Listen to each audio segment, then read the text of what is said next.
And welcome back, everybody, to another episode of the always pressing PGA DFS podcast.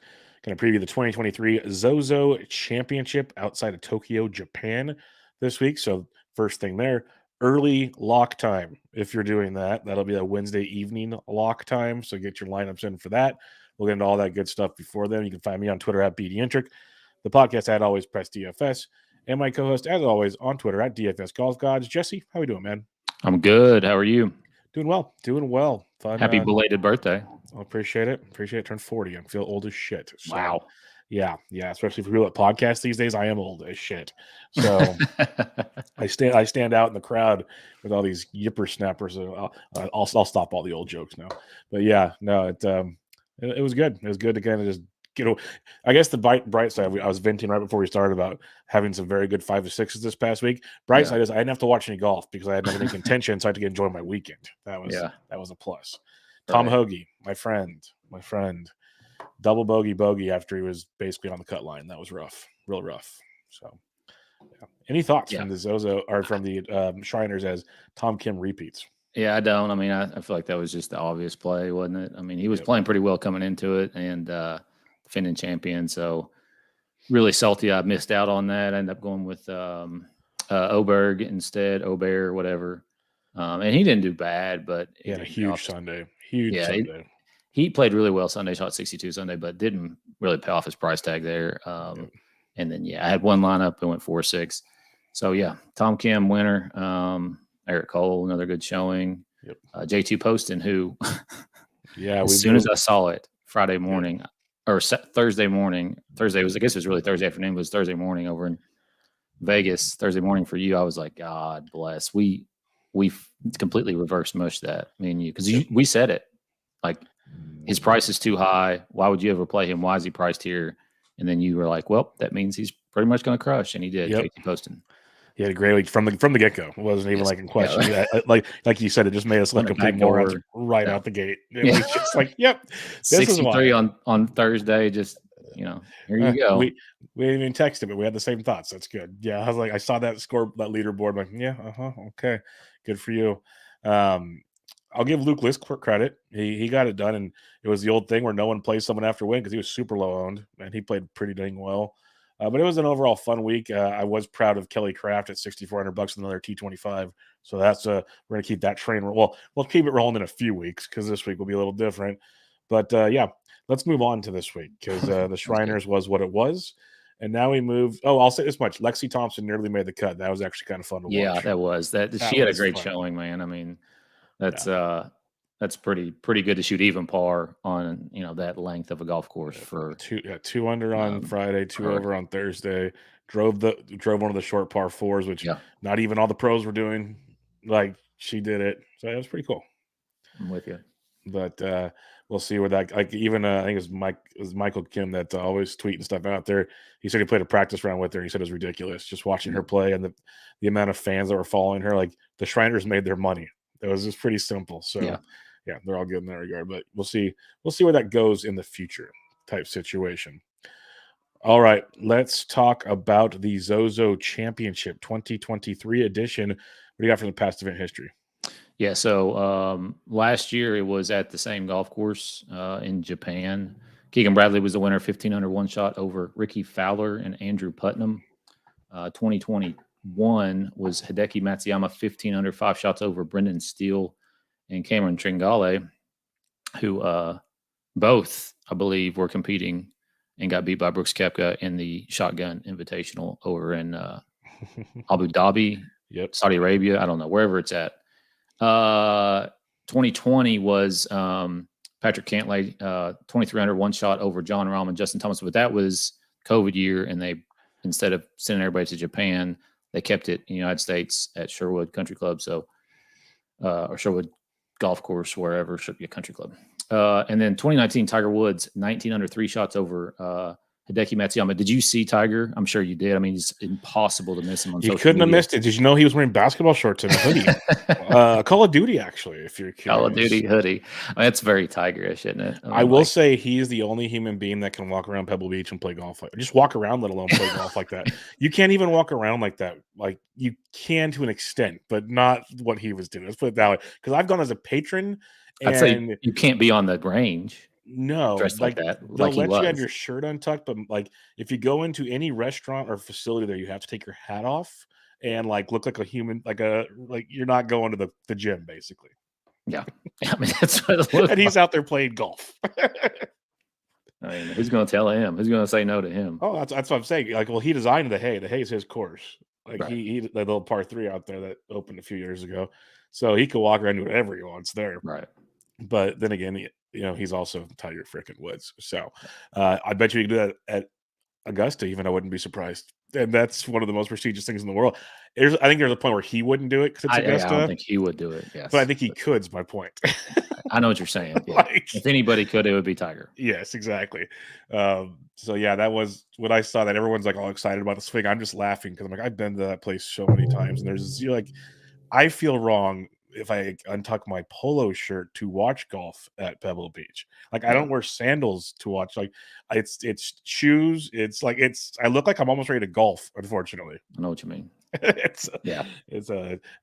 just makes me laugh in a big way. But that was great to see.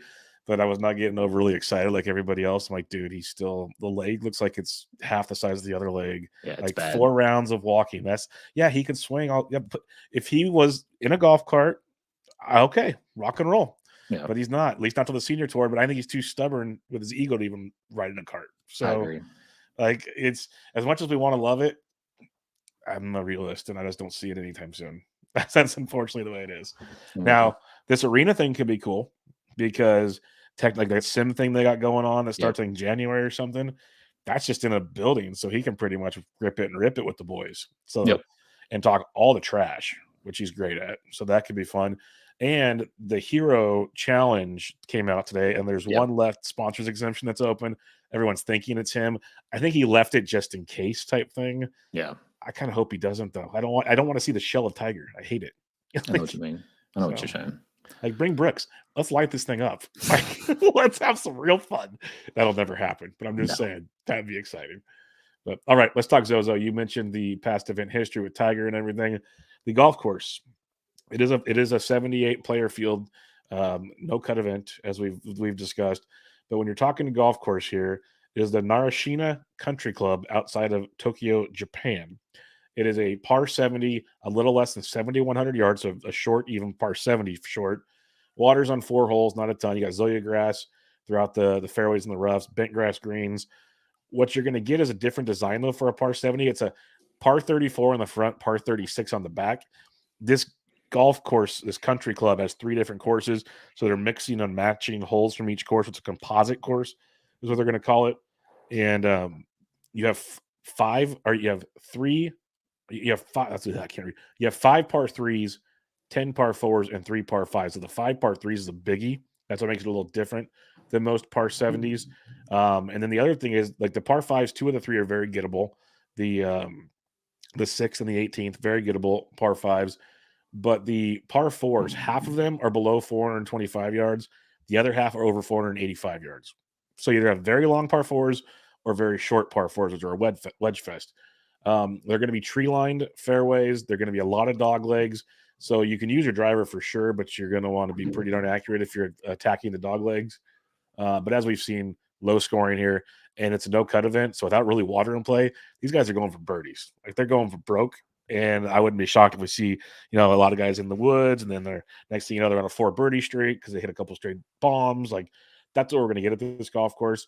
The greens are a little smaller than usual. They're not Pebble Beach small, but they're smaller than usual. And some of the holes, I think they said it's going to be 5 this year, 5 holes, 6 holes, are going to have 2 greens, which we see in Japan a lot. So certain days they'll use one green, certain days they'll use a different one. So keep that in mind. That makes it entertaining as well. So we've seen that in Japan every time we come over here. And so that'll be another factor. But overall, it's hit the fairways, wedge fest, get hot with the putter. It's what we've seen a lot in the fall swing. and I don't see a lot of it changing.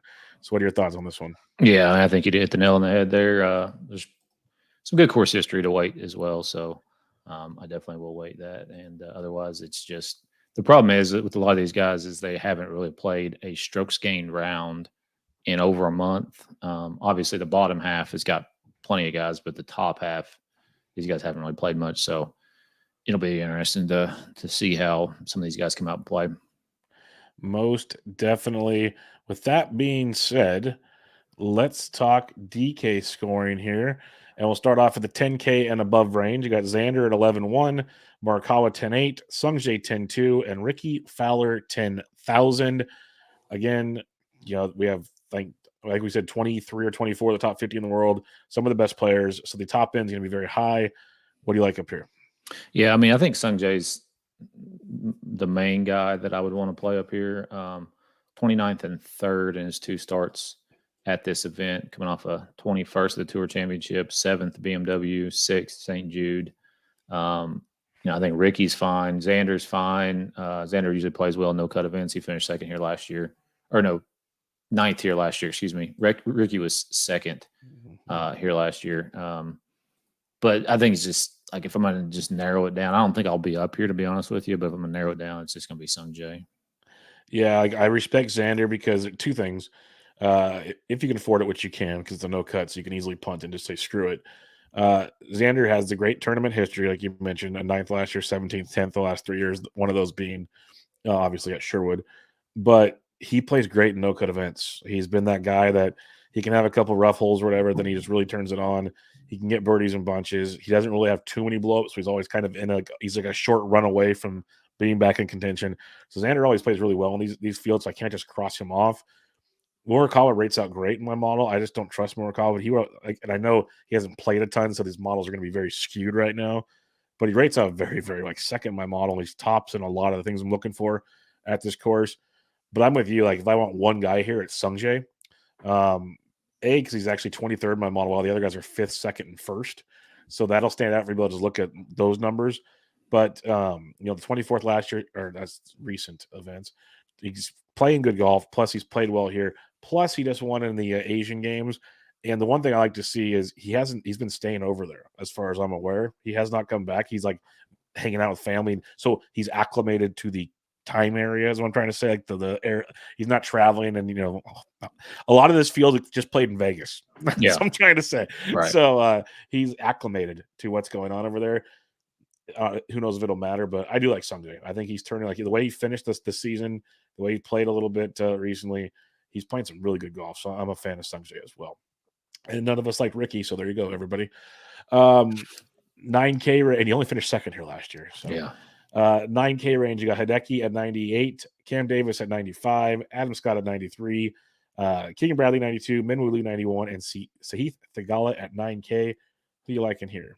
Have you seen anything about Hideki's injury status? I've still been wondering. I have not seen a damn thing. I mean, the last time out was the BMW. He withdrew from it.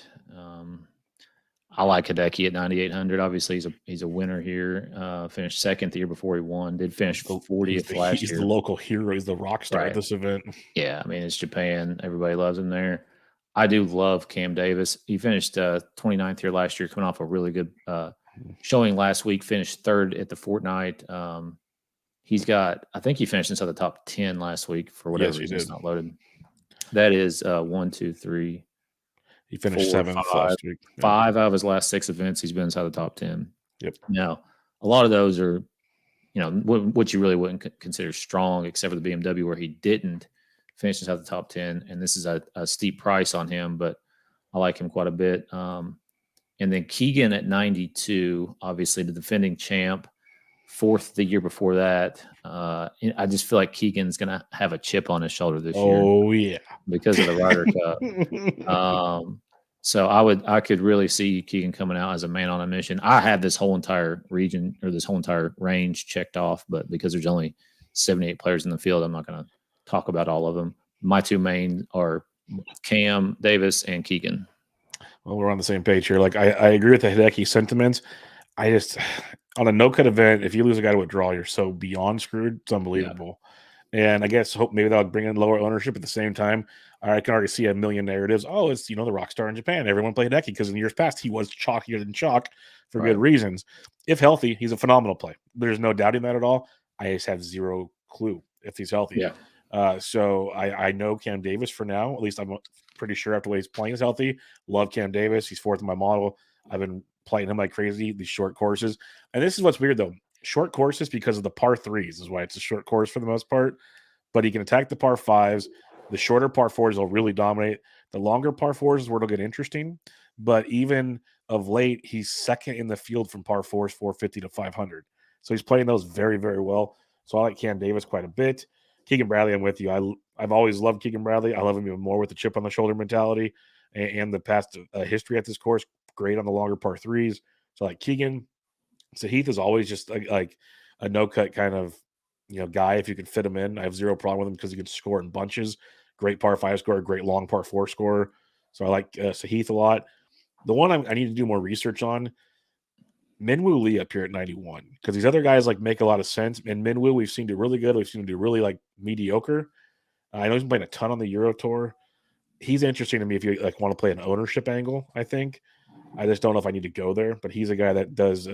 He's kind of like a Cam Davis to me, where he's not one of the elite guys, but he's priced up here. And Cam's at least we know playing well, but Minwoo, there's a lot of similarities between two for me at least. So should be a fun 9K range.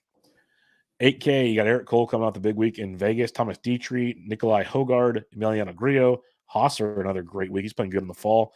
Vincent Norman, Keith Mitchell, Adam Svensson played well again. Alexander Noren off a good week. And then Adam Schenk and Aaron Rye. A lot of guys coming in really good form. Yeah, Eric Cole, I think, is playable at 8,900. Obviously, another top five for him last week.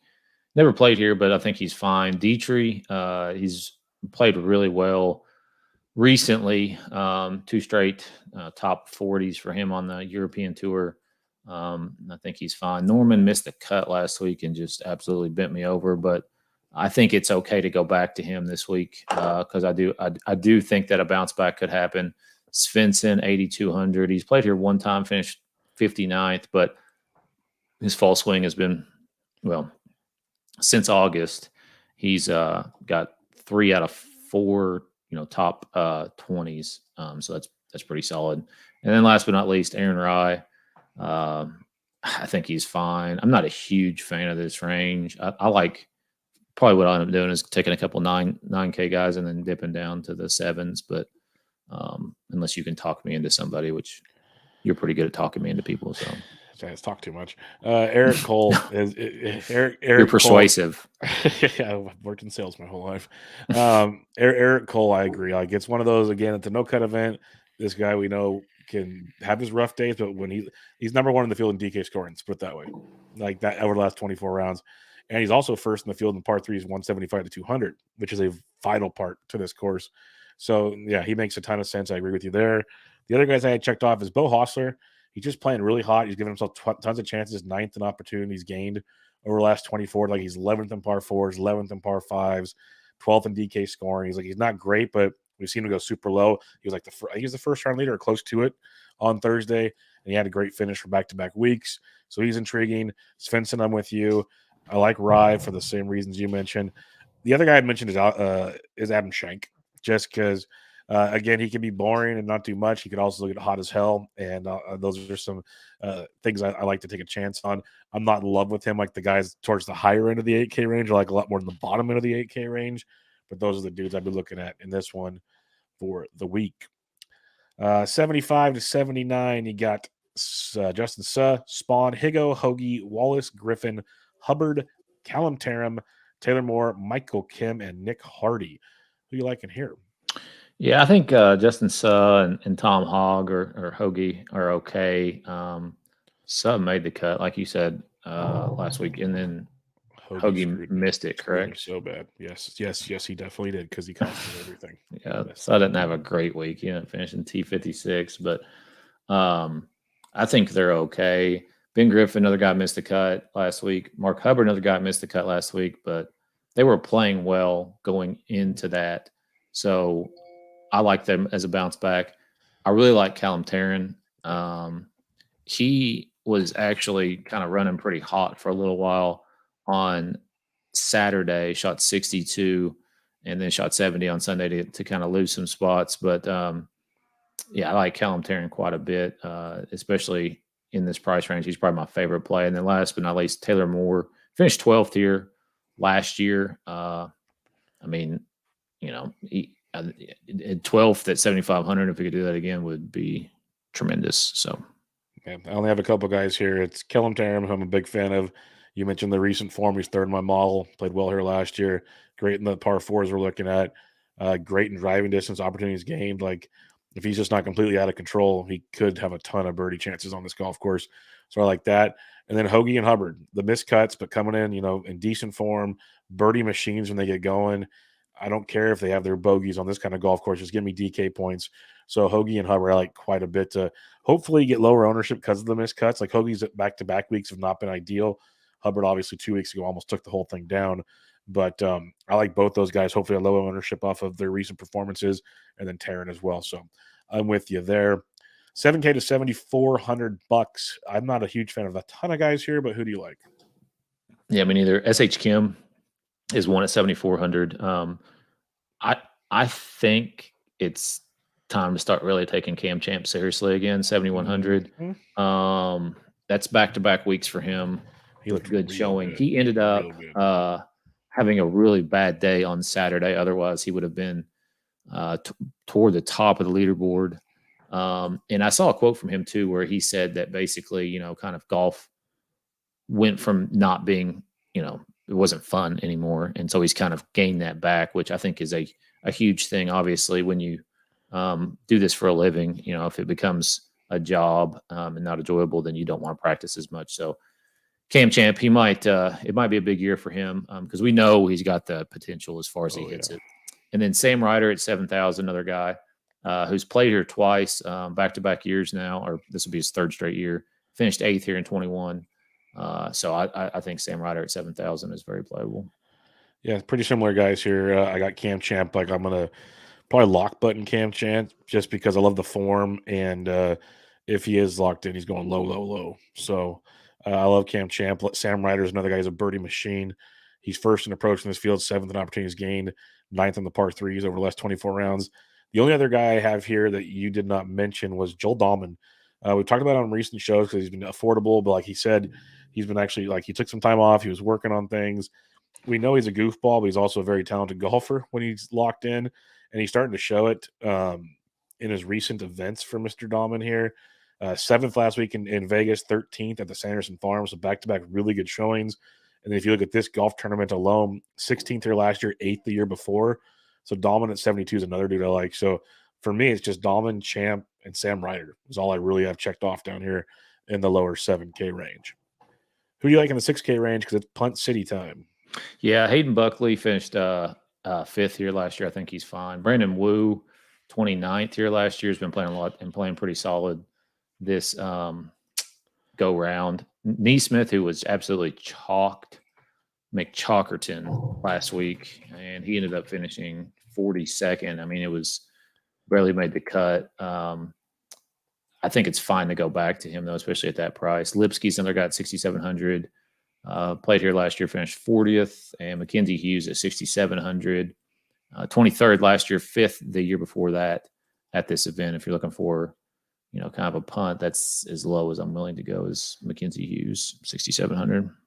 Yep, I had Buckley, Brandon Wu, Neesmith. I'm with you on all three of them. The other guy that I'll go low on is Tadashi Kodaira. And 16th last year, 35th the year before. He's $6,200. I'll take either one of those scores at $6,200. And the recent form, obviously not great. Missed cut at the Sanderson, 30th of the fortnight. Didn't play last week. He's a guy that is totally, you're going to get one or either end of the spectrum. You don't know what you're going to get with Sadoshi. But on a shorter course, I like him. I like his approach ability to find the fairway, see where it happens. Like he's 3rd in fairways gained. He's 2nd around the greens. So he can scramble and maybe avoid the blow-ups. Because like a guy at his range shoot 2 under every day or something. Like we can live with that. Yep. And so $6,200, I think he'd be the punt I'd go for here. There's going to be at least one of these Japanese players down here that is going to show up. You just know they will. If you can pick the right one, more power to you. But I'm going to go Satoshi Kodaira. Okay, recapping things, 10K range. Sungjae? Yeah. Yep, I'm with you. 9K, who you got? Cam Davis. I'll go take Keegan. It is the year of Keegan. It's gonna be. He's a pissy Northeastern guy. This is gonna be fun. Like I'm here for it too. He's too nice. Like I would make sure to make points. Like he needs to have that Brooks mentality right now, where he says like the smart ass things. I'd be so excited, but he won't. 'Cause he's a nice guy. But I would be all over that. 8K range. Who do you like? Eric Cole. I'm gonna go with Bo Hostler. Weirdly enough, he's kind of high priced for this, but we'll see. 75 to 79. Taryn. I'm gonna go Hubbard. 7K to 74. Cam Champ. Yeah, I'm with you there, but I'll say Joel Dahlman as an honorary mention. 6K range. Buckley. I'm gonna say Satoshi Kodaira in a no-cut event. Just let the punt flow. Let's go. All right, we don't play cash in no-cut events, so have fun with that. If you're playing GPP, how do you start out your lineup? It's probably super chalk, but Cam Davis, Keegan Bradley, Cam Champ. Yeah, I go Sungjae, Keegan Bradley, and probably Cam Champ. So the fact that we're like on the same page on most of our picks, this is going to be a fun week. You can already tell. Who are you looking at to win this thing? Because the odds are very entertaining since you can legally bet in Kentucky. Yeah, Sungjae at 14. I don't think that's terrible, especially you look at Tom Kim last week. He wins at 12 to 1. So I think that's okay. Cam Davis at 22 would be another one. Eric Cole potentially, and then Cam Champ at 50. So Eric Cole's at 35, and then Champ's at 50. Yeah, I like that Champ price. If you think he is coming back, because he's been so close lately, 50 is pretty solid. That's a fun one for a guy like Cam Champ. I think Joel Dahlman, I'd take a top 20 swing on him.